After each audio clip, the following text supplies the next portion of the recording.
Nós vamos agora iniciar o exame respiratório, o exame do pulmão. Nós vamos agora fazer o exame do aparelho respiratório. Antes de começar o exame do aparelho respiratório, é importante ver a condição clínica do paciente, se ele não apresenta sinais de sofrimento ou insuficiência respiratória. E que sinais são esses? Batimento da asa do nariz, o paciente abre e fecha as narinas com muita rapidez. Observar o lóbulo da orelha para ver se não tem cianose no lóbulo da orelha, cianose oral e cianose de extremidades, dedos das mãos e dedos dos pés. Então é muito importante, antes de fazer o exame respiratório, observar isso. O senhor está confortável? Pergunta se o paciente está confortável, se ele está respirando adequadamente. Então nós vamos observar, nós vamos iniciar com a inspeção. E aí você vai fazer a inspeção da face anterior do tórax e da face posterior do tórax. Na face anterior do tórax, você observa o formato do tórax do paciente, e aí nós vamos ter vários formatos, desde o tórax normal, que é o tórax desse paciente, nós vamos ter o tórax, que é chamado tórax em barril, que é o tórax do paciente enfisematoso, que é um tórax que tem a dimensão antero-posterior e lateral-lateral idênticas, então parece um tonel. Depois, no nosso anexo, vocês vão ver um exemplo em figura disso que eu estou dizendo, uma demonstração. Nós temos o pectus carinatus, que é o peito de pombo, onde você vai ter uma projeção do externo, e o pectus excavatum, que é o tórax de sapateiro, onde você vai ver o externo para dentro. Então, são tóraxes formados que quando você olha, você identifica rapidamente. Vocês vão ver isso no nosso anexo. Então, o paciente, você faz a inspeção, você observa se não tem cicatrizes cirúrgicas, se não tem abaulamentos ou retrações, e vamos começar com a face anterior, depois nós vamos para a parte posterior. Então, nós estamos observando o tórax, observamos, fazemos essa inspeção inicial. Agora, nós vamos observar qual é o padrão respiratório do paciente, certo? Então, nós vamos pedir para o paciente respirar e vamos observar. Por favor, o senhor pode respirar? Solte o ar. Respire mais uma vez. Solte o ar. E mais uma vez. Solte o ar. Bom, observem detalhadamente. Agora, olhem detalhadamente, vocês vão ver que o padrão respiratório do paciente é tóraco-abdominal. Vejam que quando ele respira, tanto mexe o tórax quanto o abdômen dele. Por favor, respire mais uma vez. Pronto, então o padrão do paciente de respiração é tóraco-abdominal. A criança, o bebezinho, o recém-nascido, tem o que a gente chama de respiração de batráqueo, que é aquela barriguinha subindo e descendo. Então, o padrão respiratório, também existem várias doenças ou alterações metabólicas que vão alterar o padrão respiratório, que é a respiração de Biot, a respiração de Kussmaul, que muda o padrão respiratório e a frequência respiratória do paciente. Uma forma que nós temos de aferir a frequência respiratória do paciente é utilizando o artifício. Se você manda o paciente respirar, ele conscientemente respirando, ele vai aumentar a frequência respiratória dele. Então, o artifício é quando você vai tomar o pulso, você faz de conta que está tomando o pulso, mas você, na verdade, está olhando a frequência respiratória. Então, você usa seu relógio para contar e você, na verdade, está observando a frequência respiratória, que varia de 16 a 20 incursões respiratórias por minuto. Isso é o valor normal da variação da respiração. Então, é uma coisa importante também de avaliar no exame respiratório. Feito isso, nós vamos fazer a palpação, né, do tórax, usando a mão, palpando o externo e observa o rosto do paciente, vê se não tem nenhuma dor, alguma dor. É muito importante a gente ver as cartilagens também, que se chama, as cartilagens elas se encaixam no externo, aqui se chama a junção externo-condral, ou seja, do externo com a cartilagem da costela. Às vezes o paciente sente dor quando pega uma coisa muito pesada, um objeto muito pesado. E uma outra coisa que faz parte da palpação do aparelho respiratório é a palpação da traqueia. Eu vou fazer uma palpação na sua traqueia. Se o senhor sentir vontade de tossir, o senhor me pede, eu paro. Se o senhor sentir alguma dor, o senhor também me informa, tá certo? Então, eu Baixo o pescoço do paciente e faço palpação da traqueia. Tento deslocar a traqueia, procurando traqueomalácia. Sente alguma dor, senhor Júlio? O paciente não refere dor na palpação da traqueia. E agora então, a inspeção, nós fizemos uma inspeção estática, fizemos uma inspeção dinâmica, mandando ele respirar. Respire mais uma vez. Isso é inspeção dinâmica, vendo o padrão respiratório e observando se o paciente não tem tiragem ou batimento de asa de nariz.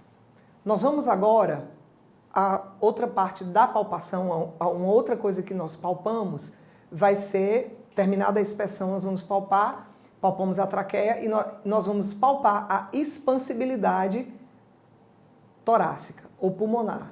Então, o pulmão ele vai se expandir. Então, o que é que você vai fazer?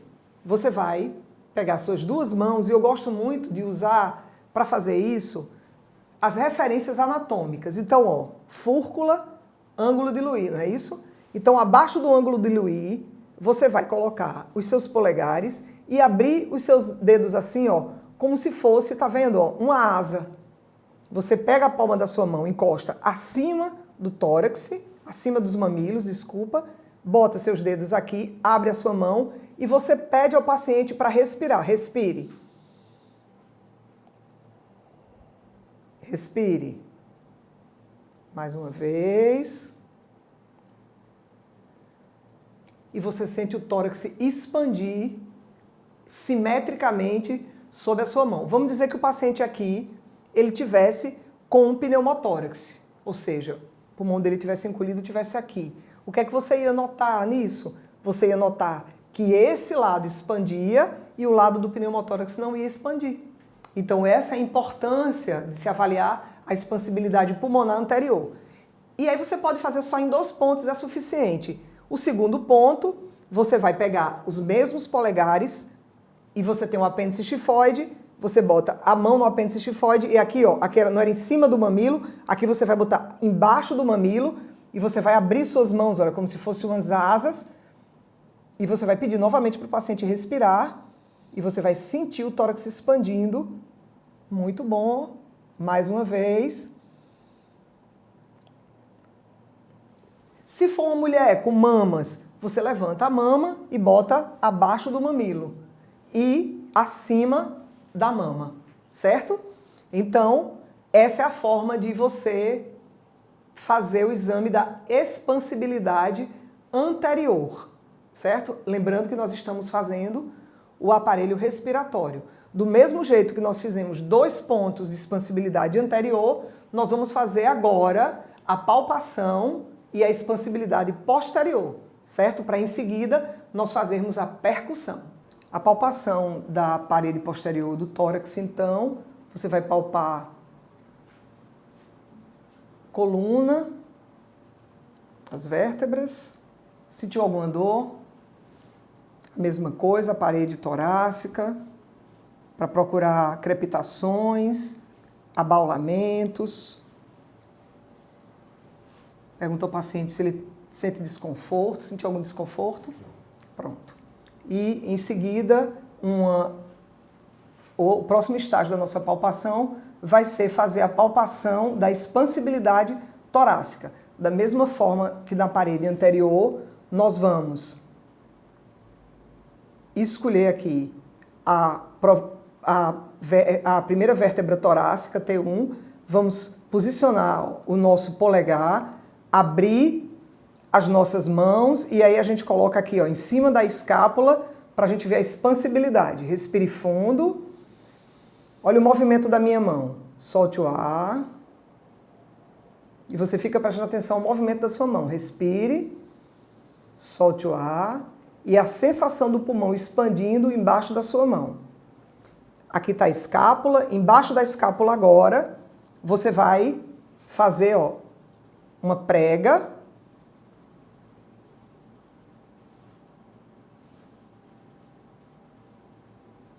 E você vai prestar atenção que essa prega, ela abre e fecha. Respire.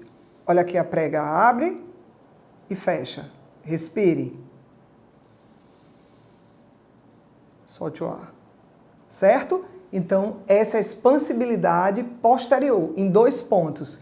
Superior, acima da escápula, e inferior, abaixo da escápula, usando a prega. Mais uma vez, respire, solte o ar.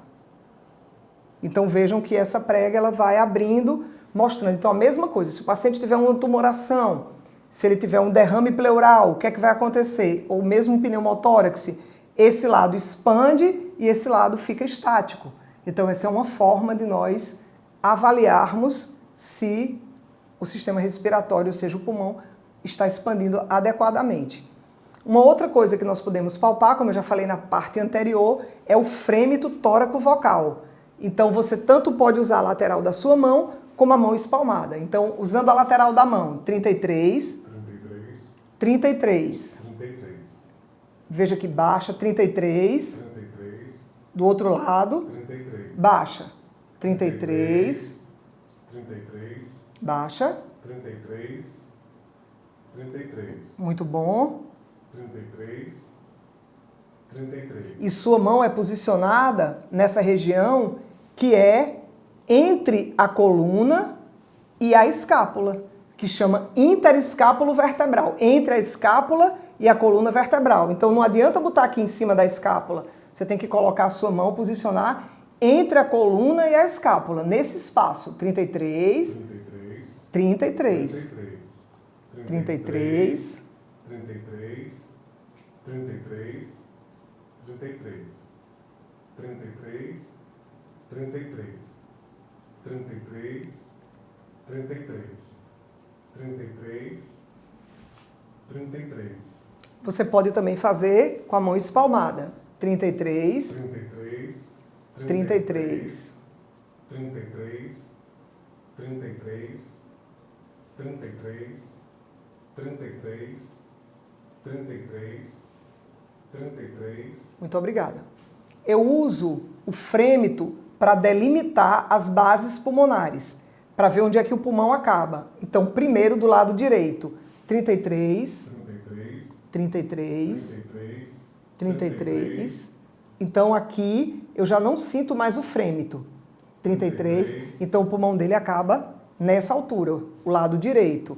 Vamos ver do lado esquerdo, 33. 33. 33. 33. 33. E do lado esquerdo, o limite inferior do pulmão é aqui. Então, você usa o frêmito para delimitar as bases pulmonares, certo? Terminado, então, essa parte da palpação posterior do tórax, nós vamos fazer a percussão exatamente como nós fizemos na parte anterior, sempre comparando um lado com o outro e na região interescápulo vertebral, porque aqui tem a omoplata, a escápula, então nós não podemos percutir em cima. Então, desce, som claro pulmonar, desce, sempre comparando, desce, desce, vai para o outro lado, vai para a lateral, sempre compara um lado com o outro, som claro pulmonar. Essa foi a percussão da face ou parede posterior do tórax. E agora nós vamos realizar a ausculta pulmonar, sempre também na região interescápulo vertebral. Respire, solte o ar, respire, solte, respire, solte, respire, solte, respire, solte, respire, solte, respire, solte, respire, solte. Aqui a gente faz um J, a gente vai para aqui, respire, solte, compara, respire, solte, respire, solte e respire, solte. Então é muito importante nessa ausculta fazer uma ausculta, pegando toda a face posterior, pegando a lateral do pulmão, em ambos os lados e sempre comparando um lado com o outro, certo? Então essa é a ausculta da face posterior do tórax. Terminando isso, nós finalizamos então o exame do aparelho respiratório. Continuando a nossa palpação, nós vamos palpar o frêmito tóraco-vocal. Então lembrando, palpamos a expansibilidade, que é uma palpação, e vamos palpar o frêmito tóraco-vocal. Então prestem atenção, frêmito tóraco-vocal. Frêmito é alguma coisa que vibra. Tóraco, tórax, vocal. O que é frêmito tóraco-vocal? É a voz que vibra no tórax. Para a voz vibrar no tórax, ela precisa encontrar o pulmão. Então vira tudo uma caixa de ressonância.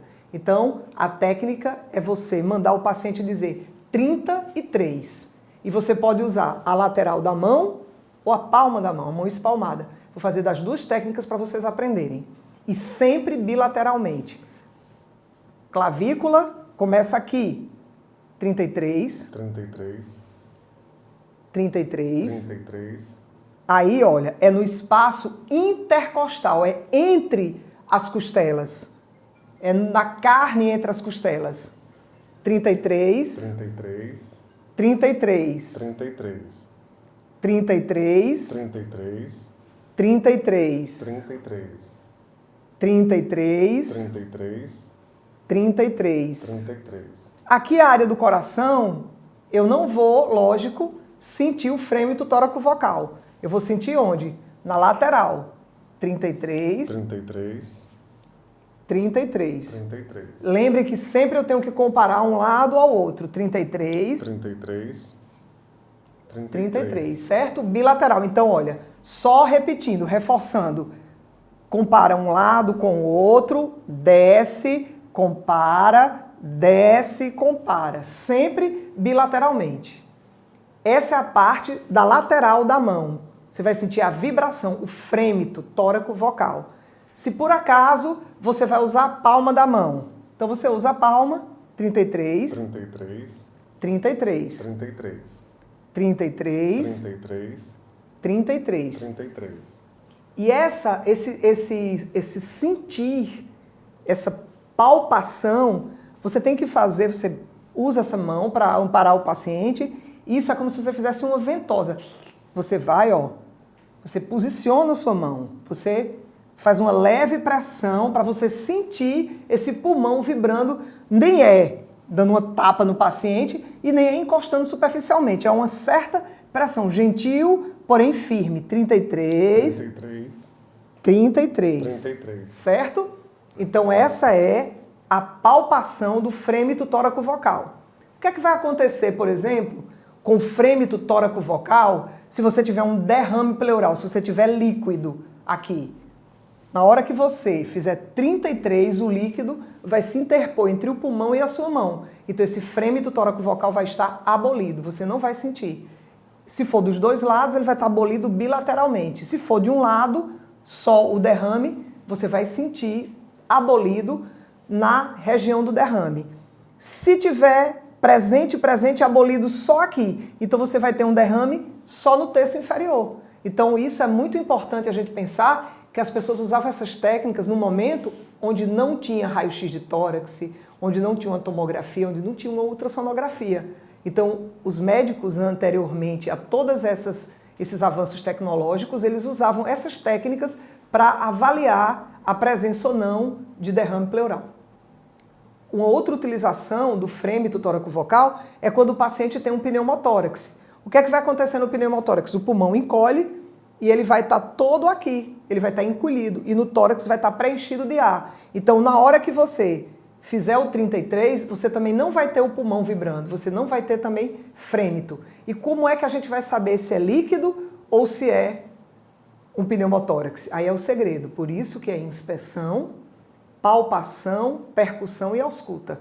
Então vocês vão aprender como é que a gente diferencia quando a gente for percutir, certo? Então agora que vocês já aprenderam a fazer a palpação da face anterior, a gente vai fazer a palpação da face posterior do tórax, ok?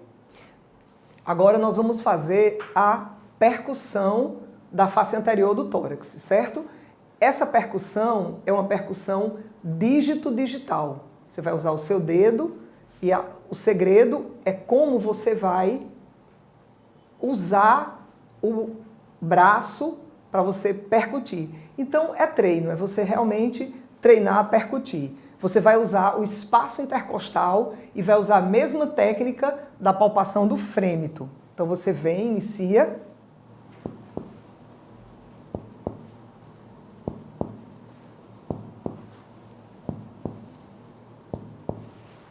Esse som se chama som claro pulmonar.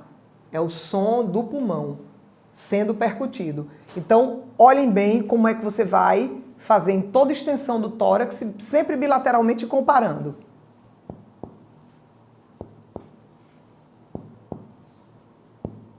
Desce. Do outro lado. Aqui você vai encontrar a maciez cardíaca, certo? Na lateral do tórax. Compara com o outro lado. Sempre bilateral e sempre comparando a mesma região bilateralmente. A gente tem que fazer essa percussão em toda a face anterior do tórax e em toda a face posterior do tórax. E esse som é claro pulmonar. E eu disse para vocês que eu ia ensinar agora a diferença na percussão quando você tem um derrame pleural e quando você tem um pneumotórax. Então, por exemplo, prestem atenção. Percussão normal, som claro pulmonar.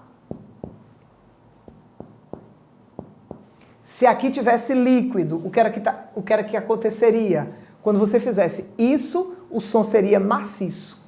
Você não escutaria o som claro pulmonar, porque teria líquido entre o pulmão e a sua mão.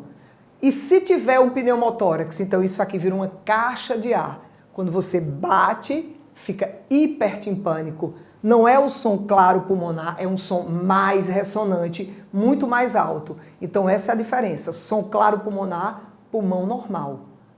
Som maciço, derrame pleural. Som hipertimpânico, pneumotórax.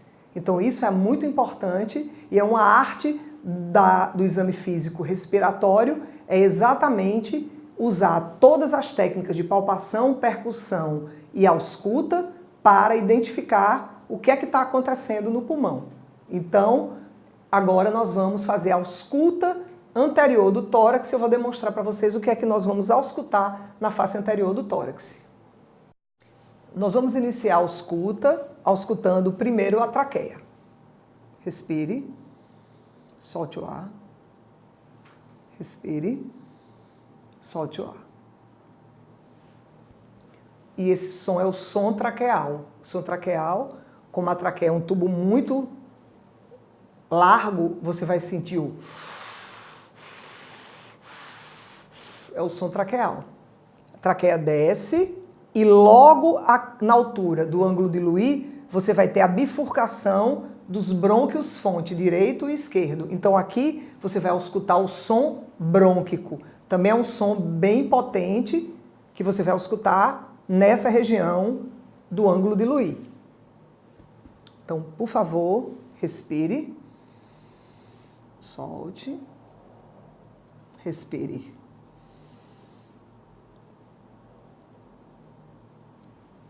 Aqui é um som não tão potente quanto a traqueia, mas é um som bem potente também.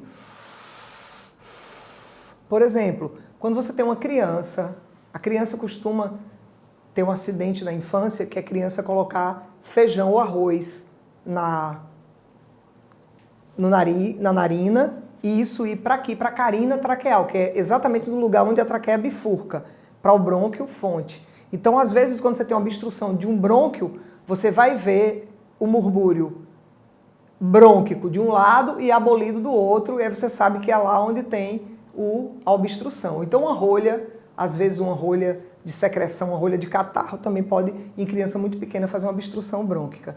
E o som, então, vai ficando mais delicado, que aí seria o som broncovesicular e o murmúrio vesicular, que é na periferia do pulmão. Então, quando você começa a pedir para o paciente respirar, respire. Respire. Aqui em cima do mamilo já é o som broncovesicular. E aqui, respire.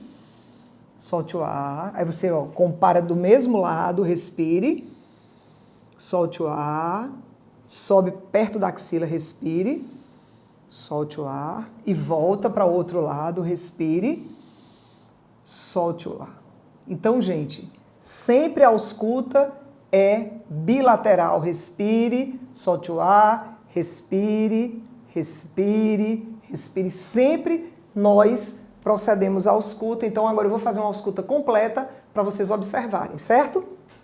Então, por favor, respire, solte o ar, respire, solte, respire, solte, respire, solte, respire, solte, respire, solte, respire, solte, respire, solte, respire, solte, respire, solte. Muito obrigada. Então, sempre lembrar que nós temos que auscultar aqui, o propósito dessa ausculta é a ausculta pulmonar. Eu não estou auscultando o coração. O coração vai estar presente na minha ausculta, mas eu abstraio o coração e fico prestando atenção no murmúrio vesicular. Eu estou examinando o sistema respiratório, eu não estou examinando o coração. É muito importante a gente estar atento a isso. Bom, então, em resumo, no exame do tórax, o murmúrio vesicular é normal em ambos hemitóraxes, sem ruídos adventícios. E o que são os ruídos adventícios? Presenças de ronco, presença de sibilo e presença de estertores crepitantes. Então, o exame normal do aparelho respiratório é o murmúrio vesicular normal em ambos hemitóraxes, onde você não vai notar a presença de nenhum outro achado.